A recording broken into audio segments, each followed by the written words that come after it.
Peace, YouTube. What it do? Your boy Justice Shabazz back with another video. And wow, this one right here, yo, it's one of those. And I just want to say, you know what I mean? Of course, violence is not the answer, and you know, I'm not condoning the violence. I'm not trying to reciprocate, you know, negativity towards people, but it seems like people don't have respect when it comes to melanated people. You know what I'm saying? People don't have respect of one another no more. But one thing I can say about this incident, that people was on code. Black people, we were on code for a change. And this the thing, if we continue to display this, you know, encouragement, if we continue to display that we're not going to take no bullshit from nobody, if we continue to display empathy for one another, things probably will stop, especially when it comes to police brutality. If we stop recording shit going viral instead of just jumping in and giving their brother a hand, this will stop. The disrespect towards us will stop. And, okay, if people don't know what's going on, let me just read the article real quick. This is this happened over the weekend, and it's called the Montgomery Brawl, right? So a brawl erupts in Montgomery after white boaters attack black city worker. And this is the thing. We already know that people have tension. People have disdain for black people. We know a certain group of people, and it's not all white people, it's not all Asians, it's not all whatever.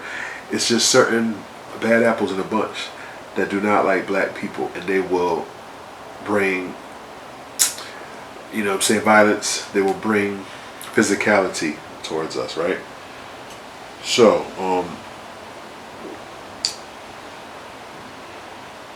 So basically, it was a melee captured in dozens of videos posted to social media turned into a national story Sunday, right? Multiple people were arrested by Montgomery police on Saturday evening following a large brawl that broke out on the city's riverfront dock after a group of white boaters attacked a black dock worker, apparently without provocation. Without being provoked, basically.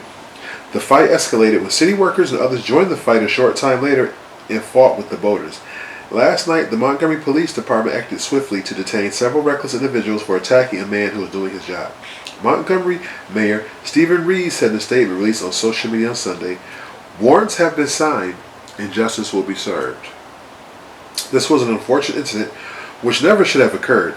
As our police department investigates these intolerable actions, we should not become disdain to violence of any kind in our community. Those who choose violence will be held accountable by our criminal justice system. So we have to take a look and see when the smoke clears, you know, what's going to happen. MPD has not yet released the names of those arrested. A city official speaking on condition of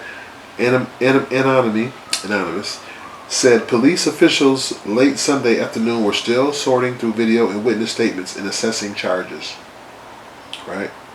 One of the boaters, Chase Shipman, the owner of Vesser's Mini Mart in Selma, posted on Facebook and admitted to being involved in the melee, although Shipman claimed he didn't take part in the fighting and wanted to stop it because he knew it was wrong to attack the dock worker who was doing his job, the black man doing his job, you know what I'm saying, and he get attacked. This was an assault, of course. Video of the incident appears to show him punching the dock worker repeatedly while he's on the ground. By Sunday afternoon, Vesser's Mini Mart had removed its online presence completely and listed its location as permanently closed on Google. I mean, it's just ridiculous. There will be few places to hide, though. Videos of the incident went viral on Sunday, and the melee became one of the most talked about topics on all social media platforms across the country. It was featured on nearly every national news website. I can go on and on, but I don't want to read the rest of this. So, several of the other boaters, all white, jumped into the fray and began beating the worker while he's on the ground, the black man. While that is occurring, a young black man could be seen swimming from the still idling Harriet some 30 yards from the dock to aid the worker. Once the swimmer, who was identified in a press statement from his family's publicist only as Aaron, 16, made it to the dock, the Harriet worker had broken away from his attackers thanks to the assistance of another man and was walking down the dock.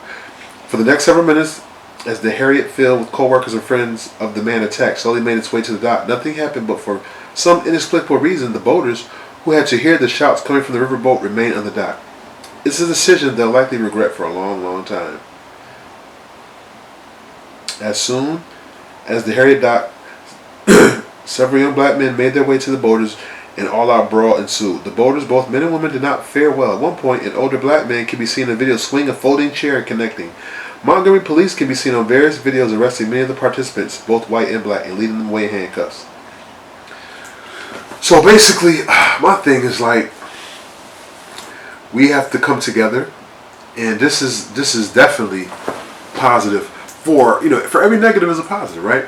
And it's positive in this situation that we didn't let we didn't let them control. We didn't let them win. Yeah, because it's like, excuse me.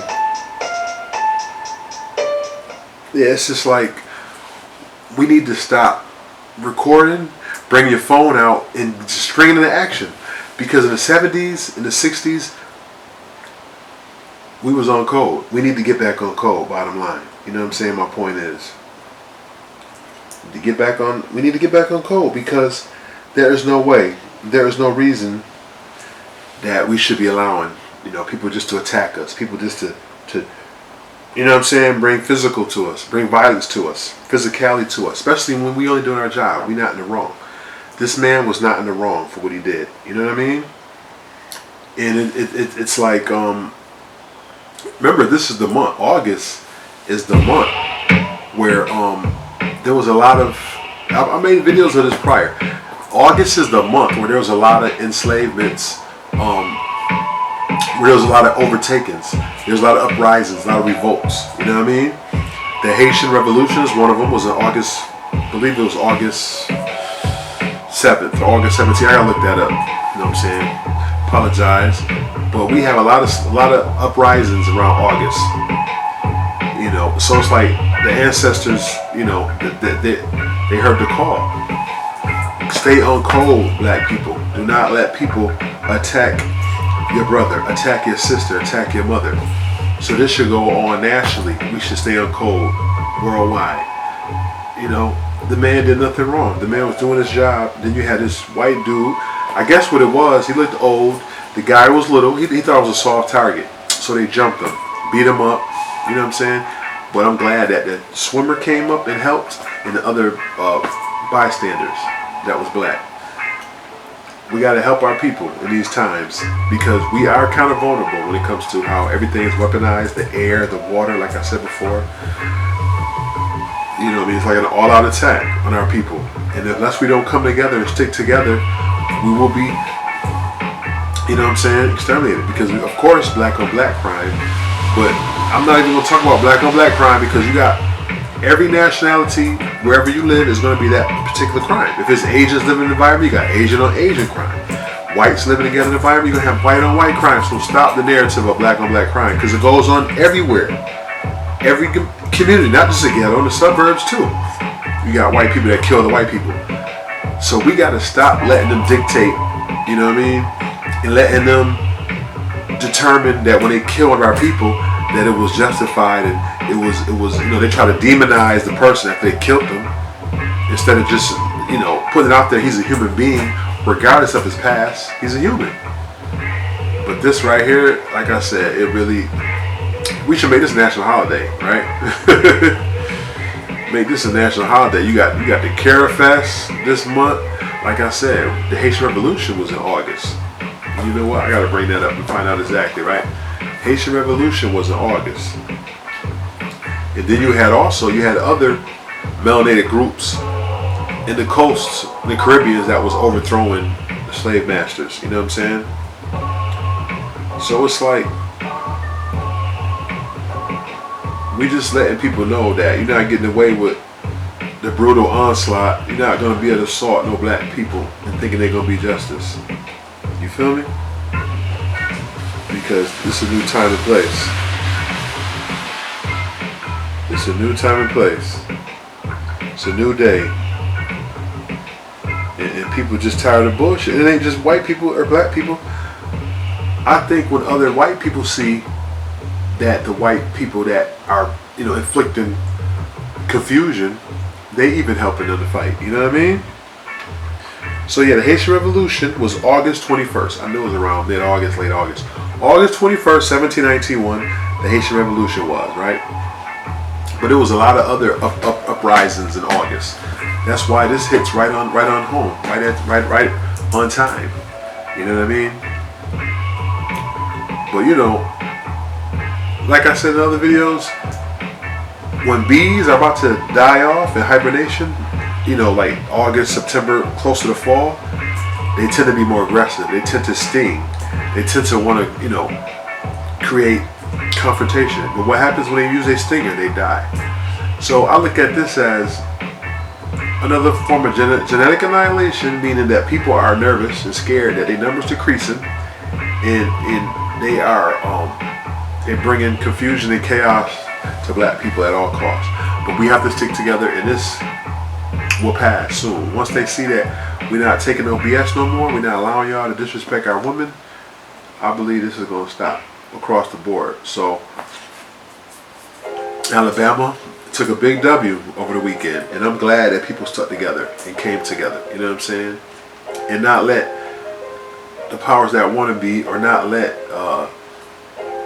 the evil, you know what I'm saying, people get the advantage. Now it's going to be some black people going to jail. It's going to be some people, you know, getting incarcerated, but it's warranted. And I'm pretty sure they're going to get out because they was defending their brother. We need to do more of this, not just in Alabama, not just in New York City, not just in Florida, across the world, in the urban areas, in the city. If you see a brother getting beat down by the cops, you see a brother getting mishandled by another group of people, intervene. We got to be on code, ladies and gentlemen, because this is the times that you got to take matters in your own hands, because we already know what's going to happen when you get behind that jail cell. You know what I'm saying? You're not a human no more. You just a number to them, right? And it's like, you know, I was downtown today, right? I was in the bus station, and I realized this. And I've been saying it too. You got these missionaries, these Caucasians that come around with these pamphlets about Christianity, and I told them immediately, I was like, man, get that shit out of here, because at the end of the day, I was like, why you don't take that shit to the suburbs? Why you coming into urban cities, in the poorest parts of the community, and you passing them pamphlets to black people? Because it's a form of enslavement. It's a form of mind control. It's a form of manipulation, and they know that Christianity has a bond on people's mind. People tend to be docile when they get into that Christianity wrath. You know what I'm saying? It doesn't have you to think straight, because you caught up in, oh well, if I don't hit this person, God said to turn the other cheek and all that bullshit. Get that shit out of here. I told that man when he came with that pamphlet, if you don't get the fuck out my face with that shit, I'm gonna throw it in your face. That's part of the problem in our community. We've been, you know what I'm saying, indoctrinated to this religion, which is really relying on jinn. You've been indoctrinated to a system and religion that pretty much tells you to lay over and get oppressed and do nothing about it. You know what I'm saying? And I'm not going with that. Get that shit out of here. Take that shit back to your urban, you know, your suburbs. Because you don't see them out in the suburbs passing fucking pamphlets out. You don't see them out there in liquor stores for the most part, passing out pamphlets. And then I'm looking at security like, why y'all not stopping them? That's soliciting. You got black people that pass out stuff, and they stop you and say you're solicited. But as soon as the white man come with that Christianity bullshit, it's okay, right? Just show you how the spell is real. I'm not following no religion. I'm not following no doctrines that makes me docile. Not in these times. These are the times you got to stand strong, black man, woman, and child, and stand on something. Stand on principle. Have some integrity, some morality. You know what I mean? Definitely, I'm saying stay humble. Keep your eyes and ears open. Be dangerous, but move smooth. You feel me? And you see a brother getting, assaulted. You see a woman getting taken advantage of. Step in, intervene. I don't care if it's black, white, whoever. But the point is, we got to take back our communities, and we have to rule with an iron fist. You know what I mean? And it's a process of elimination, because you got good black people, you got good white people, good whoever, but you always have that bad apple in the bunch. In the times we live in now, when all them Klan and all them lynches was going on, remember, they had children, and that's who are the ones out here now, still causing chaos and confusion. Protons, electrons, always cause explosions. Your boy Justin Shabazz. Keep checking the channel. Great content coming. Great interviews. I just did one with my boy City, Peace City, and a lot more content coming. Stay tuned to the channel. Yeah, put the phones down. You know what I'm saying? We don't got no more social skills no more because everybody in that damn phone. It's crazy. You go in the club and you see 100 people on the phone sitting there looking down, looking stupid. And if a bitch came in there and just started shooting, mass shooting happened, you lagging. You're on the phone. So put that phone down.